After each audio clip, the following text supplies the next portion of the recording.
ہر عبادت سے برتر عبادت نماز، ساری دولت سے بڑھ کر ہے دولت نماز، ہر عبادت سے برتر عبادت نماز۔ الحمد للہ رب العالمین والصلاة والسلام على سید الانبیاء والمرسلین، اما بعد فاعوذ باللہ من الشیطان الرجیم، بسم اللہ الرحمن الرحیم۔ الصلاة والسلام علیک یا رسول اللہ وعلى آلک واصحابک یا حبیب اللہ۔ الصلاة والسلام علیک یا نبی اللہ وعلى آلک واصحابک یا نور اللہ۔ حضور نبی کریم صلی اللہ تعالی علیہ وآلہ وسلم کا فرمان عظمت نشان ہے۔ ارشاد فرمایا، زینوا مجالسکم بالصلاة علی فإن صلاتکم علی نور لکم یوم القیامہ، او کما قال علیہ الصلاة والسلام۔ فرمایا تم اپنی مجالس کو مجھ پر درود پڑھ کر آراستہ کیا کرو، کیونکہ تمہارا مجھ پر درود پڑھنا کل بروز قیامت تمہارے لیے نور ہوگا۔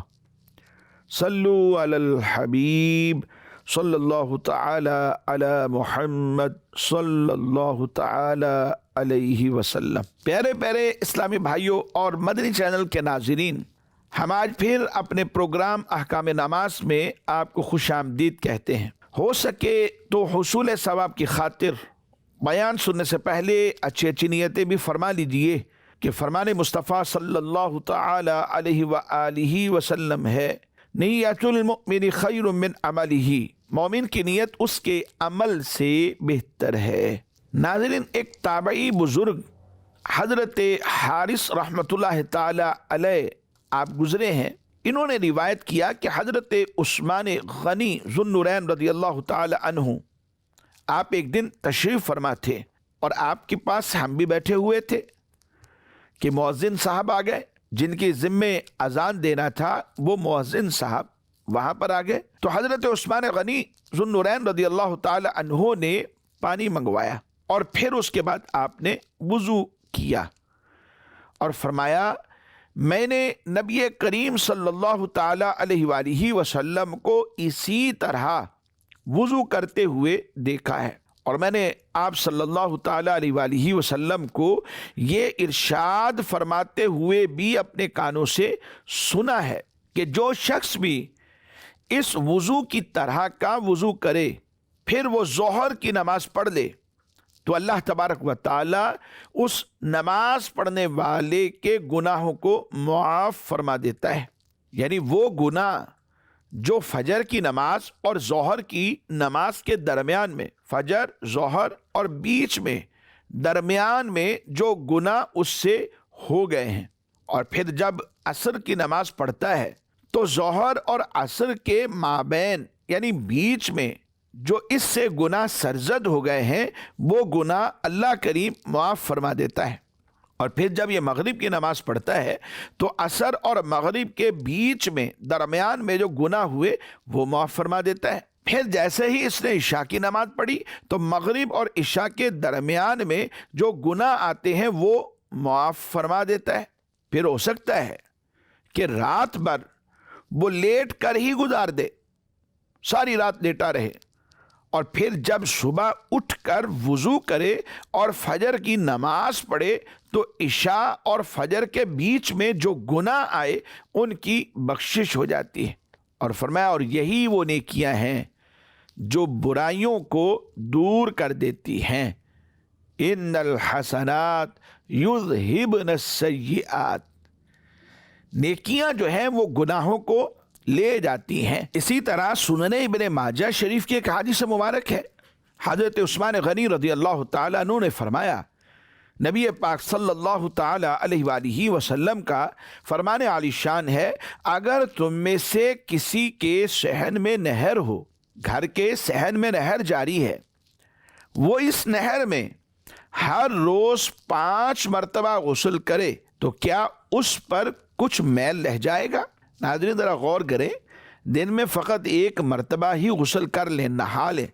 کئی لوگوں کی عادات میں یہ شامل ہے کہ صبح جب آفس کے لیے نکلتے ہیں یا کسی ادارے میں کام کر رہے ہیں یا پڑھ رہے ہیں اس کے لیے نکلتے ہیں تو صبح غسل کر کے نکلتے ہیں اور سارا دن اپنے آپ کو حشاش بشاش محسوس کرتے ہیں، صاف ستھرا محسوس کرتے ہیں صرف ایک مرتبہ کے غسل سے۔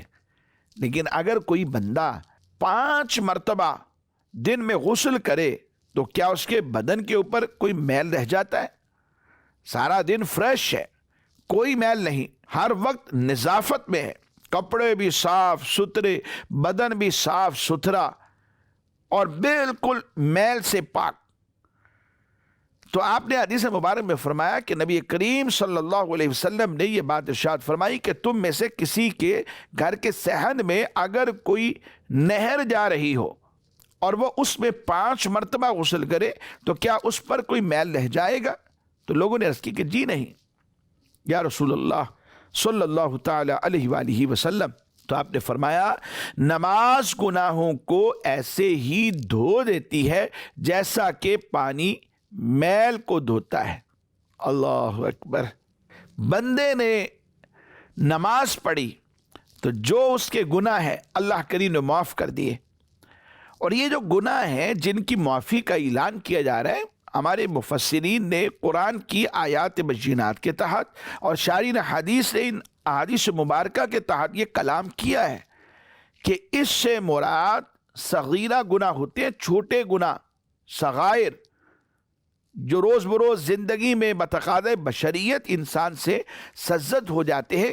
تو یہ جو کبھی کبھار ہوتے ہیں یہ صغیرہ گناہ، بچنا تو ان سے بھی ہے، لیکن اگر یہ گناہ انسان سے سرزد ہو گئے اور اس نے نماز بھی پڑھ لی اور یہ نمازوں کا پابند ہے تو ہر 2 نمازوں کے بیچ میں آنے والے یہ جو گناہ ہیں اللہ کریم کی بارگاہ سے ان کی معافی مل جاتی۔ نمازی کس قدر خوش نصیب ہے کہ نماز پڑھتا ہے تو ادھر گناہ دھڑا دھڑ اس کے جھڑنے شروع ہو جاتے ہیں۔ حضرت ابو ذر غفاری رضی اللہ تعالی عنہ آپ فرماتے ہیں کہ حضور نبی پاک صلی اللہ تعالی علیہ وآلہ وسلم سردیوں کا موسم تھا، آپ سردیوں کے موسم میں باہر تشریف لائے، درختوں کے پتے جڑ رہے تھے، اور آپ جانتے ہیں کہ سردیوں کے موسم میں بالکل آخر میں چلے جائے تو ہلکی ہلکی ٹھنڈی ٹھنڈی ہوائیں چلنا شروع ہو جاتی ہیں اور پت جڑ کی صورت ہوتی ہے، درختوں سے پتے جھڑتے ہیں، زمین پہ نظر آتے ہیں۔ آپ صلی اللہ تعالی علیہ وآلہ وسلم نے ایک درخت کے پاس کھڑے ہو کر 2 شاخیں اس کی پکڑ کر انہیں ہلایا۔ جب آپ نے انہیں حرکت دی تو پتے جھڑنے لگے، تو نبی پاک صلی اللہ علیہ وسلم نے ارشاد فرمایا اے ابو ذر، تو آپ کہتے ہیں کہ میں نے عرض کی لبیک یا رسول اللہ صلی اللہ تعالی علیہ وآلہ وسلم، میں حاضر ہوں اے اللہ پاک کے رسول صلی اللہ علیہ وسلم۔ تو حضور نبی کریم صلی اللہ علیہ وسلم نے ارشاد فرمایا جب کوئی مسلمان اللہ پاک کی رضا یعنی خوشی کے لیے نماز پڑھتا ہے تو اس سے گناہ اسی طرح گرتے۔ کس طرح؟ آپ نے 2 شاخوں کو پکڑ کے انہیں حرکت دی تھی اور پتے جھڑنے لگے تھے۔ فرمایا کہ جب کوئی مسلمان اللہ پاک کی رضا کے لیے، یہ لفظ بھی یاد رکھیے، اللہ پاک کی رضا کے لیے، دکھاوے کے لیے نہیں، اللہ پاک کی رضا کے لیے، یعنی اللہ تعالیٰ کی خوشی کے لیے وہ نماز پڑھتا ہے تو اس کے گناہ اسی طرح جھڑنے لگتے ہیں جیسے درخت کے پتے جھڑتے ہیں۔ حضرت بہت پیاری حدیث مبارک ہے۔ حضرت مفتی احمد یارخ النائمی رحمۃ اللہ تعالی علیہ نے حدیث پاک کے اس حصے سردیوں کے موسم میں تشریف لے گئے کے تحت آپ نے لکھا کہ مدینہ منورہ سے باہر کسی جنگل میں، اور یہ موسم خزاں کا تھا، جب کہ شاخیں ہلانے سے پتے جھڑ جاتے ہیں، اور ویسے بھی پتے جھڑتے ہیں اور پت جڑ جو ہے وہ ہوتا رہتا ہے۔ حدیث شریف کے اس حصے یعنی درخت کی 2 شاخیں پکڑ کر انہیں ہلایا، اس کے تحت حضرت مفتی صاحب نے لکھا کہ غالباً یہ درخت کوئی جنگل کا خود رو یعنی خود بخود اگ جانے والا درخت تھا، جس کے پھل پھول پتے ہر راہگیر یعنی راستے میں گزرنے والے توڑ سکتے تھے، اور ہو سکتا ہے کہ درخت نبی پاک صلی اللہ تعالی علیہ وآلہ وسلم کا خود اپنا ہو یا کسی ایسے شخص کا ہو جو نبی پاک صلی اللہ تعالی علیہ وآلہ وسلم کے اس عمل شریف سے راضی ہو، ورنہ دوسرے کے درخت سے بلا اجازت پتے وغیرہ جھاڑنا یہ ممنوع ہوتا ہے۔ اور حدیث مبارک کا جو ایک اور حصہ ہے کہ گناہ اس طرح گرتے ہیں جیسے درخت کے پتے جھڑتے ہیں۔ اس کے تحت آپ نے کلام کرتے ہوئے فرمایا کہ اخلاص کی نماز، خلوص نیت سے پڑھی ہوئی اخلاص کی نماز موسم خزاں کی اس تیز ہوا کی طرح ہے جو پتے گرا دیتی ہے۔ مزید آپ نے فرمایا کہ یہاں گر جانے یعنی معاف ہونے والے گناہوں سے صغیرہ یعنی چھوٹے گناہ مراد ہیں۔ اللہ کریم ہم سب کو گناہوں سے بچنے والا بنائے۔ مالک کریم ہمیں نماز کی پابندی کرنے والا بنا دے۔ مدنی چینل کے ناظرین، گزشتہ پروگرام میں ہم بات کر رہے تھے سجدے کے بارے میں۔ سجدہ وہ عبادت ہے کہ جو قرب الہی کے لیے بہت زیادہ مفید ہے۔ احادیث مبارک اس بات پر گواہ ہے، اور ہر نماز میں ہر رکعت میں 2 بار سجدہ فرض ہے۔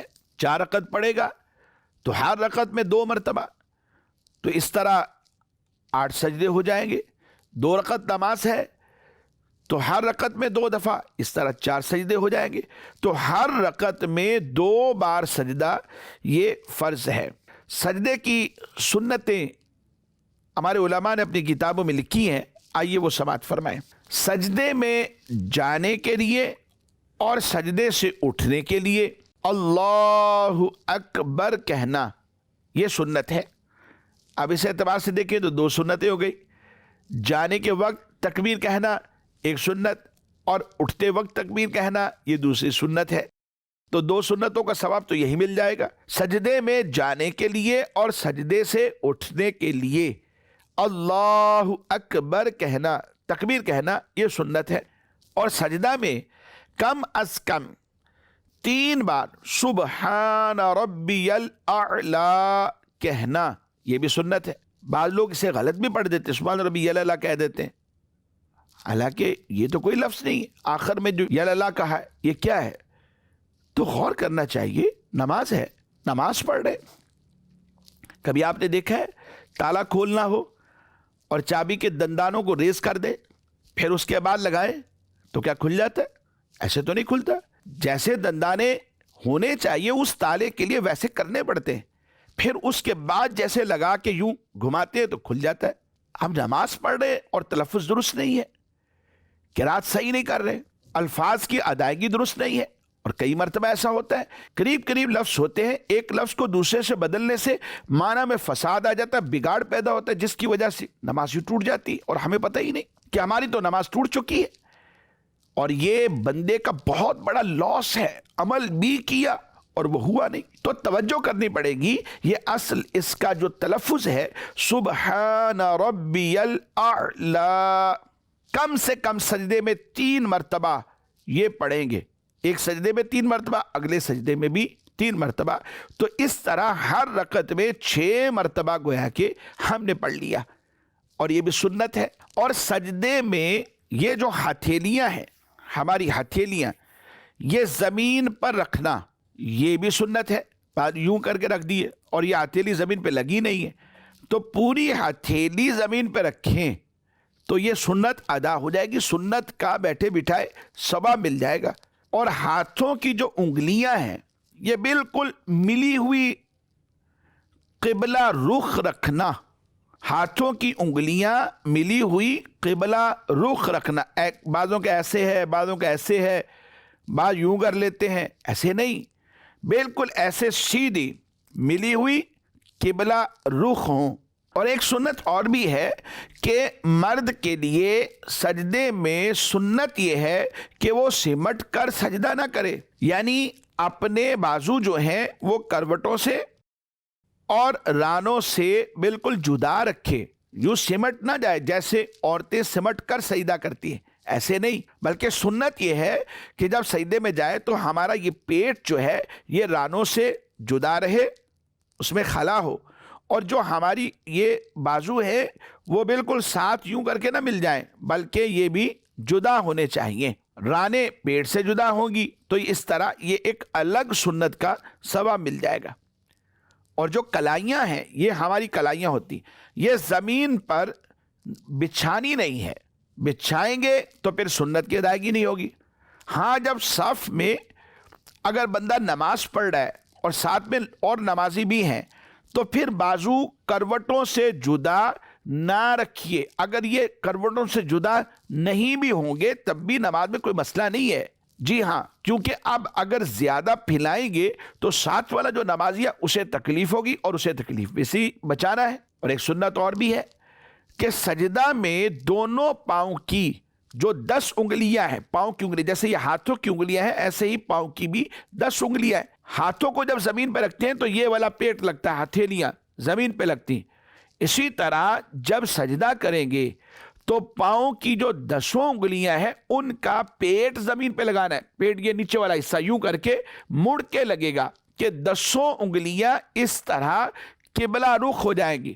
ہاتھوں کی انگلیاں بھی قبلہ رخ اور پھر ہمارے پاؤں کی انگلیاں بھی یوں مڑ کر قبلہ رخ ہو جائیں گی۔ اور سجدے میں جب جائیں تو زمین پر پہلے گھٹنے رکھیں، جن کو ہم گوڑے کہتے ہیں۔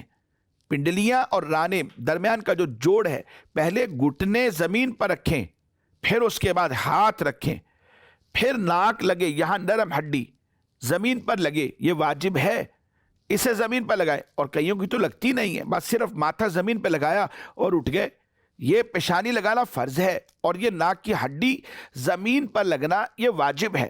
تو سب سے پہلے گھٹنے زمین پر، پھر ہاتھ، پھر اس کے بعد ناک لگے اور پھر پیشانی زمین پر رکھی جائے۔ اور جب اٹھیں گے بالکل اس کے اگینسٹ کر دیں، جیسے کیا تھا اس کے مخالف کر لیا۔ یعنی جب اٹھے ہیں تو پہلے پیشانی اٹھائی، پھر ناک کی ہڈی زمین سے جدا ہوئی اور پھر اس کے بعد ہتھیلیاں اپنے رانوں کے اوپر رکھی اور تھوڑا سا جھٹکا دے کے اگلی رکعت کے لیے پھر کھڑے ہو جائیں گے، تو اس طرح گھٹنے بھی زمین سے اٹھ جائیں گے۔ تو یہ سنتیں ہیں، کم و بیش 18 سنتیں ہیں۔ اگر ہم عمل کرتے تو گویا نماز کے صرف ایک سجدے میں 18 سنتوں کا ثواب ہمارے ہاتھ آ جاتا ہے۔ جی ہاں، اور سجدہ کرنے میں جب پیشانی زمین پہ لگائیں، اگر کسی نرم چیز، مثال کے طور پہ روئی ہے، قالین ہے، یا گراؤنڈ میں نماز پڑھ رہے تو گھاس ہے، اسی طرح مساجد کے اندر کارپٹ ہوتے ہیں، قلین ہوتے ہیں، وہ بچھا دیے جاتے ہیں، اور بعض دفعہ تو کارپٹ کے اوپر بھی قلین ہوتا ہے، اور بعض مساجد کے اندر خالی کارپٹ ہوتا ہے، یا کارپٹ کے نیچے فوم بھی ہوتا ہے۔ اگر کسی نرم چیز مثلاً گھاس، روئی، قالین، کارپٹ، ان چیزوں کے اوپر سجدہ کرے تو پھر پیشانی کو اتنا جمائے کہ وہ زمین پر جم جائے، یعنی اتنی دبے کہ اب دبانے سے مزید نہ دبے، تو اب یہ نماز جائز ہوگی، ورنہ یہ سجدہ نہیں کہلائے گا۔ تو لہٰذا پھر اس معاملے کو سامنے رکھتے ہوئے آج کل مساجد میں کارپٹ بھی بچھاتے ہیں، نیچے فوم بھی لگ جاتا ہے، تو یہاں اس بات کا خیال رکھنا بہت ضروری ہے کہ پیشانی اچھی طرح جم جائے، ورنہ کیا ہوگا، نماز نہیں ہوگی۔ اور ناک کی ہڈی اگر نہ دبی تو نماز مکروہ تحریمی واجب الاعادہ ہو جائے گی، کیونکہ ناک کی اس ہڈی کا لگانا میں نے عرض کیا کہ یہ واجب ہے، اور جب اس کا خلاف کریں گے تو گویا مکروہ تحریمی عمل کیا ہے، اور پھر نماز واجب الاعادہ ہو جائے گی۔ تو آج کل سردیوں میں بطور خاص مساجد میں کارپٹ، قلین وغیرہ کا اہتمام کیا جاتا ہے۔ تو جب ایسا اہتمام ہو، اب تو مصلے بھی بعض مساجد میں ایسے بچتے ہیں کہ جہاں نیچے جو ہے وہ مصلے کے بیچ میں یا اس کے نیچے فوم ہوتا ہے، اب وہ بھی کافی موٹا ہو جاتا ہے، دبیش ہوتا ہے، اگر مزید دبائیں تو گنجائش باقی ہوتی۔ تو نمازیوں کو چاہیے کہ اس میں احتیاط کریں تاکہ نمازیں ہماری بچ سکیں۔ مدنی چینل کے ناظرین، آئیے آج کے اس پروگرام میں ہم چند ایک ریکارڈڈ سوالات بھی شامل کرتے ہیں۔ آئیے سوال چلائیے۔ میرا نام محمد عادل اتاری ہے۔ مفتی صاحب کی بارگاہ میں میرا یہ سوال ہے کہ بیٹھ کر نماز پڑھیں تو رکوع کس طرح کریں، کیونکہ کچھ لوگ بہت زیادہ جھک جاتے ہیں، کچھ بہت کم جھکتے ہیں، تو شرعی رہنمائی فرمائیے کہ درست طریقہ کیا ہے۔ دیکھیں، اولاً تو یہ بات ذہن میں رکھیے کہ فرائض واجبات اور سنت فجر ان میں قیام جو ہے یہ فرض ہے. ان نمازوں کو اگر بغیر کسی شرعی عذر کے بیٹھ کر پڑھا تو یہ نمازیں ادا نہیں ہوں گی، کیونکہ کھڑے ہو کر پڑھنا تھا، اب اس نے بیٹھ کر پڑھ لی ہیں، حالانکہ ان میں قیام فرض تھا. البتہ وہ شخص کے جو کسی صحیح عذر کی وجہ سے، شرعی عذر کی وجہ سے وہ بیٹھ کر نمازیں ادا کرتا ہے یا بغیر عذر کے ہی نفل بیٹھ کر پڑھتا ہے، کیونکہ نوافل کی جو نماز ہے اگرچہ کہ بیٹھ کر پڑھنے میں ثواب آدھا ہو جاتا ہے لیکن پھر بھی نماز ہو جاتی، بغیر عذر کے بھی بیٹھ کر پڑھ سکتے ہیں نوافل کی نماز. تو فرائض واجبات اور سنت فجر کسی عذر صحیح کی وجہ سے، شرعی عذر کی وجہ سے بیٹھ کر پڑھی یا نوافل بلا عذر ہی بیٹھ کر پڑھے تو اس میں پھر رکوع کرنے کا جو درست طریقہ ہے وہ یہ ہے کہ گھٹنوں کے پاس جب ہاتھ رکھیں گے تو اتنا جھکیں گے کہ جو ہماری پیشانی ہے وہ گھٹنوں کے مقابل آ جائے، یعنی ان کے سیدھ میں آ جائے. اس سے زیادہ جھکنا کہ پیشانی زمین کو لگنے لگے یا زمین کے قریب آ جائے یا پیچھے سے سرین ہی اٹھ جائے، بہت زیادہ آگے کی طرف بڑھ گیا ہے، تو ایسا کرنا یہ مکروہ تنزیہی ہے، ناپسندیدہ عمل ہے. اس لیے کہ رکوع کا جو کم سے کم درجہ ہے وہ یہ صرف یہ ہے کہ سر جھکائے اور اس کے ساتھ معمولی سی پیٹھ بھی جھک جائے، معمولی سی پیٹھ. اور حد اعتدال اور کامل طریقہ یہ ہے کہ پیشانی گھٹنوں کے بالکل مقابل یعنی سیدھ میں آ جائے. تو لہذا جو انداز حد اعتدال سے زیادہ ہوگا تو وہ عبث ہے اور بے جا ہے، جس کو ہم بلا ضرورت یا فالتو بھی کہہ دیتے ہیں. اس لیے اس سے بچنا چاہیے اور جو رکوع کا اعلیٰ درجہ ہے اسے یاد رکھیں، کوشش کریں کہ اس کے مطابق ہو جائے، ورنہ کم سے کم ادنا درجہ تو مل ہی جائے. مزید سوال چلائیے. میرا نام عمیر ہے. میرا مفتی صاحب سے یہ سوال ہے کہ امام صاحب سلام پھیرے تو مسبوق کو کب کھڑا ہونا چاہیے؟ امام صاحب اگر اپنی نماز مکمل کر کے سلام پھیر دیتے ہیں تو وہ شخص کے جس کے ابھی کچھ رکعتیں باقی ہیں، جسے ہم مسبوق مقتدی کہتے ہیں، مسبوق مقتدی کو چاہیے کہ امام کے سلام پھیرتے ہی فوراً نہ کھڑا ہو جائے. امام صاحب نے ایک طرف سلام پھیرنا شروع کیا اور یہ فوراً کھڑا بھی ہو گیا، ایسا نہ کریں، بلکہ اتنی دیر صبر کرے کہ اسے یہ پتہ چل جائے کہ امام صاحب کے اوپر سجدہ سہو کرنا واجب نہیں ہے. کیونکہ اگر فرض کر لیں سجدہ سہو واجب ہو اور یہ کھڑا ہو چکا ہے، اب پھر دوبارہ واپس آئے گا، تو تھوڑی دیر صبر کرے، امام صاحب نے سلام پھیر دیا تو اب اس کے بعد یہ کھڑا ہو جائے. اور اگر نماز ہی بالکل آخر وقت میں ہو رہی تھی کہ وقت میں بہت تنگی ہے کہ اگر یہ نہیں کھڑا ہوتا تو پھر وقت نکل جائے گا اور اس کی نماز وقت میں کمپلیٹ نہیں ہو پائے گی، تو ایسی صورت میں یہ فوراً بھی اگر کھڑا ہونا چاہے تو کھڑا ہو سکتا ہے. مدنی چینل کے ناظرین، ہمارے آج کے اس پروگرام کا وقت اختتام کو پہنچا. ہم آپ سے اجازت چاہتے ہیں، دعا کرتے ہیں اللہ کریم ہم سب کو ان احکام نماز کو یاد رکھنے، عمل کرنے کی توفیق عطا فرمائے. آمین بجاہ النبی الامین صلی اللہ تعالی علیہ وآلہ واصحابہ وبارک وسلم. ہر عبادت سے برتر عبادت نماز، ساری دولت سے بڑھ کر ہے دولت نماز. ہر عبادت سے برتر عبادت نماز.